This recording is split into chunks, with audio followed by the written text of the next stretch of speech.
আমার নাতির জন্য কিছু সাহায্য আমি চাই। 4 বছর থেকে আমার নাতি আক্রান্ত হয়ে আছে। চিকিৎসা করতে করতে মানুষের বাড়ি কাজ করে চিকিৎসা করি, তাও কুলকিনার পাই না। এখন আচ্ছা আমার আচ্ছা নাতির দাদি, জন্য, দাদি আপনার নাতির কি কি সমস্যা? আমার নাতির সমস্যা হলো কিডনির সমস্যা, এই যে হানিয়া, তারপরে এই হার্টের সমস্যা, হার্ট ফুটা, আচ্ছা, এগুলা। এই এই যে আপনার নাতিকে চিকিৎসা করতে কত টাকার প্রয়োজন? 7 থেকে 8 লাখ টাকা প্রয়োজন। এই 7 থেকে 8 লক্ষ টাকা কে দিবে এখন?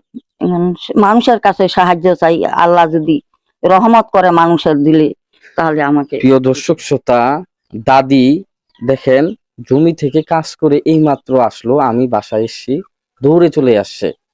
আমি আসা মাত্র দেখেন গরিব অসহায় মানুষ আরেকজনের বাসায় কাজ করে এসে, মুরব্বী মানুষ কিন্তু আরেকজনের বাসায় কাজ করে দিন শেষে 300 টাকা পায়। ওই 300 টাকা দিয়ে ওর নাতির চিকিৎসা করায়।